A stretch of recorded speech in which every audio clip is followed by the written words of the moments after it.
Bem-vindos ao programa Fisiochat, uma parceria da TV PUC com o curso de fisioterapia da PUC de São Paulo. Hoje o nosso tema é algo que a gente vem falando muito, muitas pessoas têm dúvidas sobre essa questão e para isso nós trouxemos uma convidada que entende muito do assunto. Nós vamos falar sobre autismo e as alterações motoras que vêm decorrentes do autismo. E para isso nós trouxemos a professora doutora Mariana Voos. Muito obrigada, Mariana, pela presença. A Mariana ela é fisioterapeuta. Ela é doutora em neurociências pela USP, pela Universidade de São Paulo, e ela é professora aqui da casa, ela é docente do nosso curso de fisioterapia nas áreas de neurologia e pediatria. E nós estamos muito contentes de ter você aqui. Faz tempo que a gente estava tentando trazer a Mariana para a gente falar um pouquinho sobre esse assunto tão importante. E eu acho que um pouco novo, né, Mari, dentro da fisioterapia. Eu não me lembro assim, de ter tratado sobre autismo nas minhas aulas da faculdade. Então acho que eu espero que a gente consiga trazer novidades aí para o nosso público. E até para a gente abrir esse papo, eu queria que você... Pensando assim em pessoas leigas, e mesmo nos fisioterapeutas que não têm tanto contato com o autismo, como é que a gente pode definir, se é que a gente pode definir o autismo de uma forma geral, assim, de uma forma mais fácil de entender? Como é que você podia explicar para a gente o que é o autismo? Bom, primeiro, obrigada pelo convite, um prazer enorme estar aqui, né? Eu estou agora 1 ano e meio na PUC e tem sido muito gratificante trabalhar aqui, né? E a gente tem falado muito em sala de aula desde a graduação, mas eu concordo com você, Juliana, que é um assunto relativamente novo, né? E quando nós éramos alunas, né? Não era um assunto abordado, né? Eu geralmente começo falando que tem um certo tabu o autismo, né? Eu não sei se você conhece, mas na época dos anos 1950, 1960, tinha uma vertente forte psicanalítica que falava que o autismo era falta de amor, né? Que o autismo eram crianças que durante a gestação não tinham sido desejadas, não tinham sido amadas, né? E isso foi descrito como mães geladeira, né? Então, pessoas incapazes de amar essas pessoas, né? Esses Nossa, filhos, não sabia, né? não. Então, e aí uma carga de culpa enorme para esses pais, né? Imagina. Exato, isso. Então, eu geralmente começo, quando eu falo sobre autismo, eu começo colocando essa questão, porque eu acho que até hoje no Brasil tem uma certa polêmica, né? E um certo vestígio dessas teorias psicanalíticas, né? Que foram revistas pelos próprios psicanalistas, né? Hoje os psicanalistas também não têm essa abordagem culpabilizadora das mães, né? Talvez até um pouco machista, né? Porque daí a doença do filho ou da filha é culpa da mãe, né? Da falta de amor da mãe, né? Mas eu acredito que quando nós éramos alunas na graduação, ainda essa desconstrução estava numa etapa anterior, né? E eu acho que aí, com esse tempo que se passou, a gente conseguiu avançar nessa desconstrução, do mesmo jeito que a gente avançou na sociedade como um todo, nos valores da mulher, né? Dentro, não só esse núcleo familiar mudou, mas a sociedade como um todo, né? Então, que acho bom, que, né? Que bom. Isso, exato. Então, eu acho que a gente tem que começar essa fala colocando isso. E eu acho que o segundo ponto muito importante é que é um espectro muito amplo, né?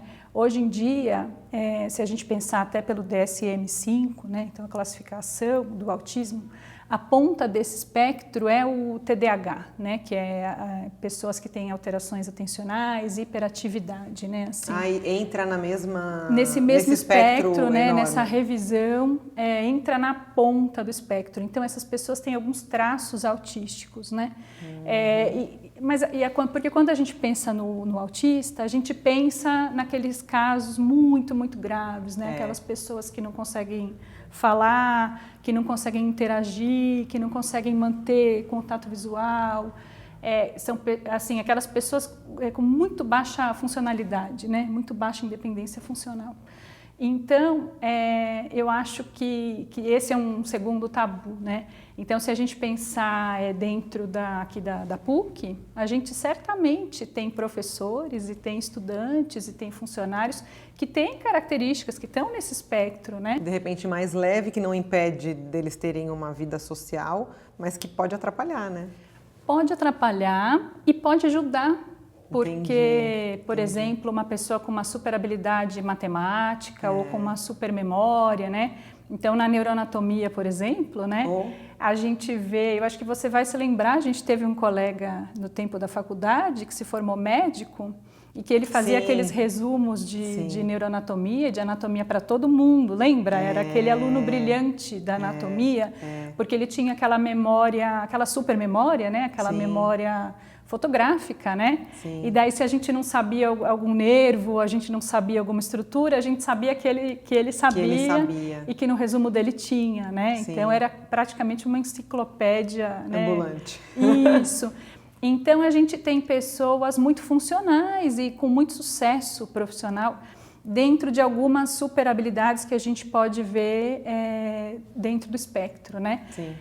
Mas é claro, né, que por outro lado, dentro desse espectro, essas pessoas vão ter dificuldades de comunicação, de interação social, e talvez essas, como fazem parte do diagnóstico, existe um olhar muito mais cuidadoso, né, até hoje, né? Sim.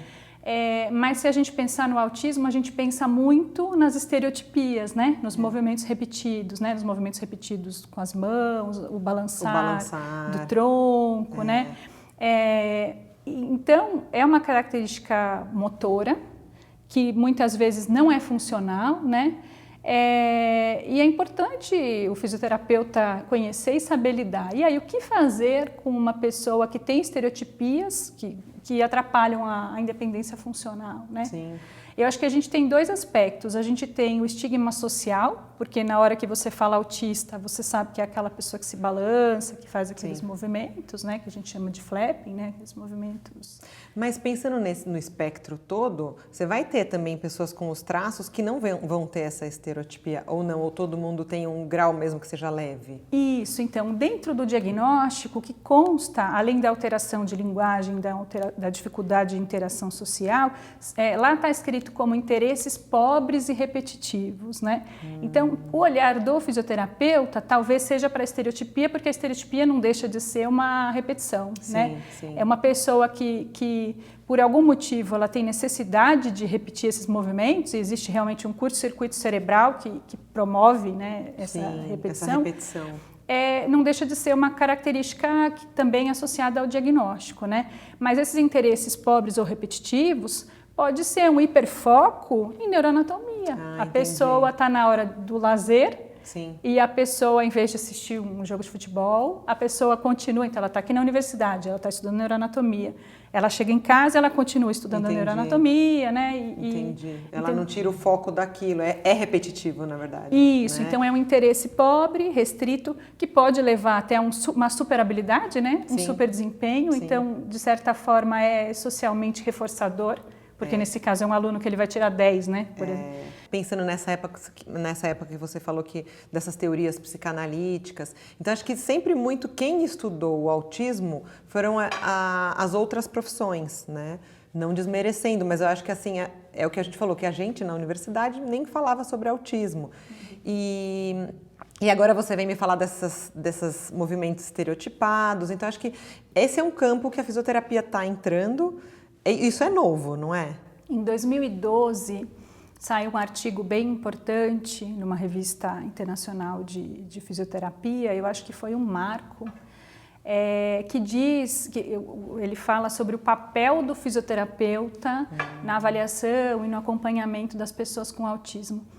Poxa, 2012 é pouco tempo, né? É recente. É recente. E assim, um primeiro artigo que fala sobre o papel do fisioterapeuta. Então, pela primeira vez, um grupo de fisioterapeutas estava olhando para isso. Provavelmente eles tiveram isso na prática e eles tiveram a necessidade de começar a trazer, né?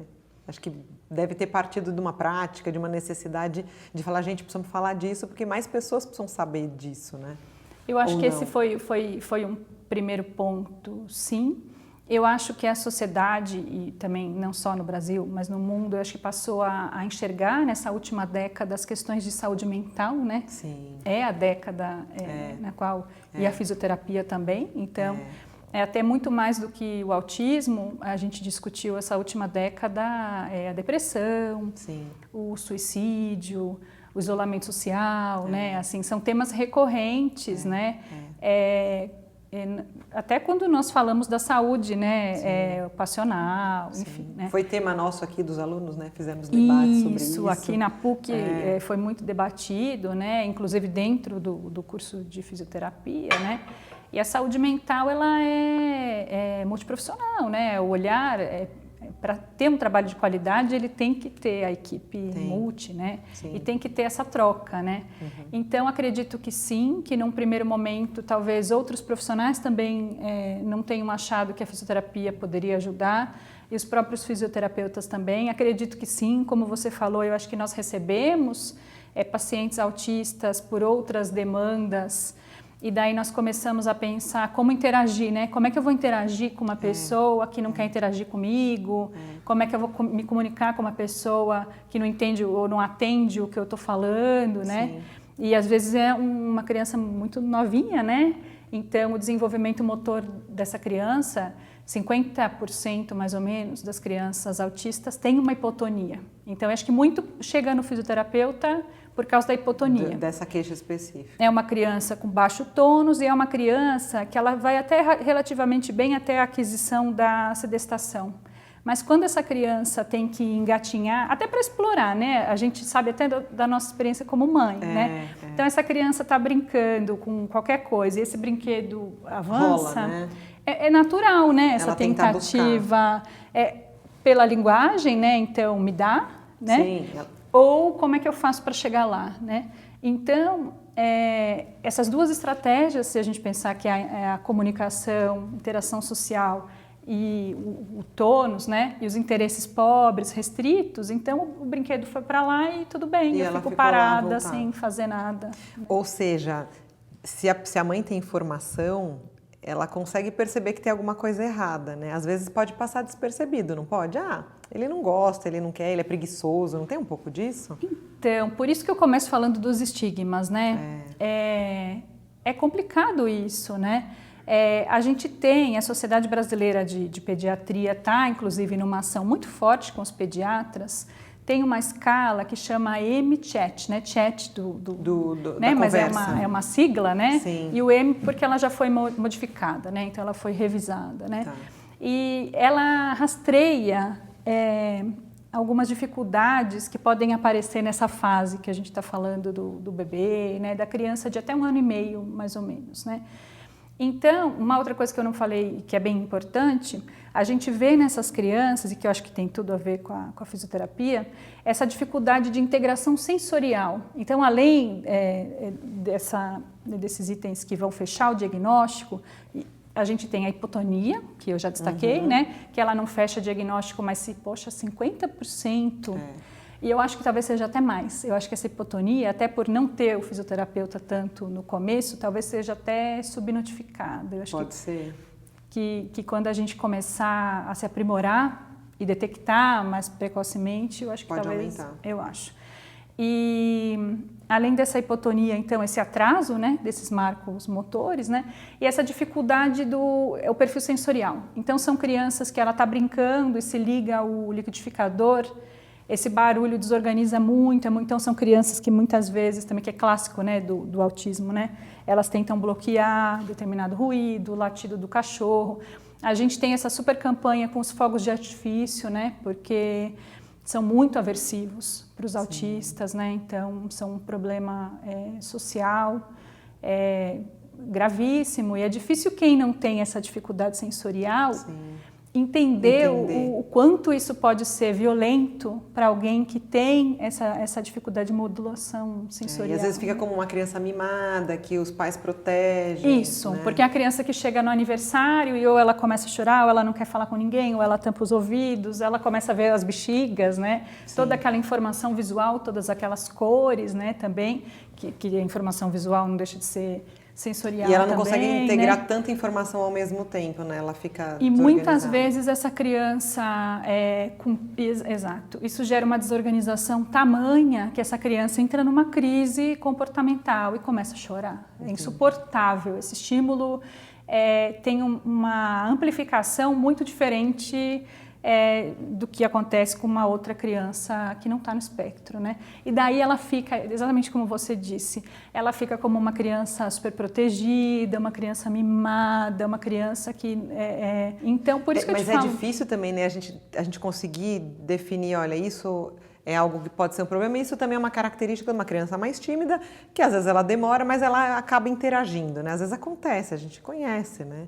E às vezes para o pai que está nessa situação, porque é um estresse para os pais também, eles sabem que eles vão chegar na festa, que vai todo mundo olhar, e às vezes os pais também não sabem o que fazer, né? É complicado. Não sabem, é muito sofrido para as famílias, certamente, né? Porque é um momento que a família tem aquele orgulho da criança, né? Que é compartilhar, mostrar para a família, para os amigos, né?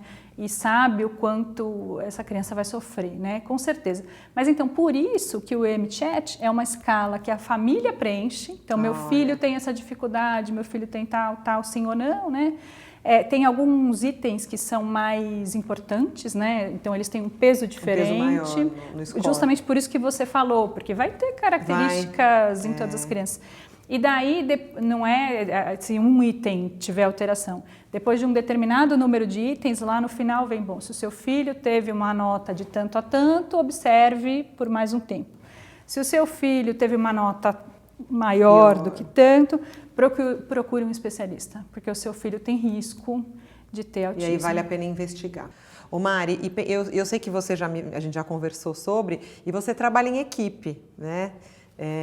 Como é que você entrou nessa área? Como é que funciona esses seus atendimentos? Tem alguma dica que você possa dar para pais, assim, algum lugar que você possa referenciar? Exatamente. Eu trabalho com outras 3 fisioterapeutas. Como é algo novo, né? Nós estamos, de certa forma, desbravando dentro da fisioterapia. Tem uma fisioterapeuta chamada Vânia, que é da ACD, então ela também tem muita... Assim, a minha experiência é muito do Hospital das Clínicas, né? Sim. Então é um número muito grande de crianças e dessas tem uma porcentagem que tem essas características. Na ACD acaba acontecendo a mesma coisa. Chega uma criança com paralisia cerebral, por exemplo, e ela tem um autismo que é secundário. Então não é um autismo genético, como o autismo primário típico, né? Mas é um autismo porque a paralisia cerebral lesou algumas áreas e daí tem esses traços autísticos, na verdade, tá. né? Então tem a Vânia, né? Tem a Tharita. A Tharita, ela tem uma página que chama Meu Filho Autista e ela criou para falar do filho dela, né? E Então ela é físio, todas essas, a Vânia, físio, né? A Tharita, fisioterapeuta, e ela criou para contar do filho dela, do Lucas, né? Inclusive a Tharita, a fisioterapeuta, conta muito essa história que eu estou te falando, que essa hipotonia no começo, ela era físio, então ela sabia que ela tinha um filho hipotônico, mas demorou muito para alguém dizer de onde vinha, né? Porque quando é bebê é muito inespecífica essa alteração, essa dificuldade social, né? E tem a Fabiana também, que também é fisioterapeuta, trabalha numa clínica, né? E daí nós 4 criamos um grupo chamado Spectrum. Spectrum. Por que é Spectrum? A gente inventou um método mnemônico para que os fisioterapeutas pudessem entender quais são as alterações do autismo que o fisioterapeuta tem que saber. Então, o S da sequência práxica, né? O P pensando na postura e na percepção. Então, na verdade, dá para lembrar de 2 coisas, sim, né? Então, porque daí você vê, como fisioterapeuta, eu te falando, você saberia sim, o que avaliar num paciente sim, de qualquer faixa etária, né? Então, sequência práxica, postura e percepção, de modo geral. Então, cai a questão também da integração sensorial, né? Que eu te falei. O E de equilíbrio, o C de coordenação, o T de tônus, o R de resistência, que não é só uma resistência muscular pelo baixo tônus, mas uma resistência cardiovascular, porque se é uma pessoa mais restrita, lógico, mais isolada, ela faz menos exercício, é menos condicionada. Exatamente. O U de uniformidade, então é uma pessoa que se você mudar uma variável, ela se desorganiza do eixo. toda. Isso, ela não consegue manter um desempenho uniforme. E o M de marcos motores, então se é um bebezinho, você verificar se esse bebê engatinhou, se de ajoelhado ele passa para o semi-ajoelhado, né? Ah, gostei. Spectrum. Spectrum, exatamente. Então é o nome do nosso grupo, mas é uma estratégia para que todo fisioterapeuta tenha um guia do que é importante avaliar. Exato. Né? E se alguma coisa dessas está... Mas, por exemplo, dessas daí todas que você me falou, tem um número X ou não? São alertas para ficar esperto e tentar olhar as outras coisas, o que poderia levar a ser um traço de autismo? Isso, assim, a gente trabalhou nesse ano, então eu estou te contando muito em primeira mão, né? Nós fizemos 2 eventos para capacitar fisioterapeutas esse ano, né? E então talvez um dia tenha um score, porque é um conhecimento em construção. E eu acho que quanto mais fisioterapeutas, né, que estão nos assistindo, né, quanto mais gente na prática investigar e aplicar e trocar, eu acho que melhor vai ser a nossa atuação. Sim. E você trouxe vídeo delas, né? O depoimento delas. Isso. Como nós trabalhamos muito as 4 juntas, acho que é muito importante a gente ouvir também o que elas têm a dizer sobre esse assunto. Vamos ouvir então o vídeo das fisioterapeutas. Olá, meu nome é Tharita, sou fisioterapeuta, sou psicomotricista, tenho um filho com autismo de 10 anos e venho atuando na área de alterações motoras no TEA. Acredito que essa seja uma atuação muito promissora dentro do cenário da fisioterapia, visto que hoje nós já sabemos que as alterações motoras no TEA podem ser um biomarcador para um diagnóstico precoce. A minha área de atuação, né, o meu local de atuação tem sido muito nas casas dos pacientes, no ambiente domiciliar, mais naturalístico, fugindo um pouco do consultório tradicional da fisioterapia. A atuação principalmente acontece nas alterações de equilíbrio, de tônus, de coordenação motora fina, noção temporal e espacial, praxias, enfim, em diversas áreas que nós podemos contribuir muito para o desenvolvimento neuropsicomotor desse indivíduo, favorecendo o seu desenvolvimento global e a sua independência na vida adulta. Olá, meu nome é Vânia, eu sou fisioterapeuta e tenho um filho com autismo de 7 anos. A minha área de atuação sempre foi a neuropediatria, mas depois do diagnóstico do meu filho eu aprofundei meus estudos nos indivíduos com TEA.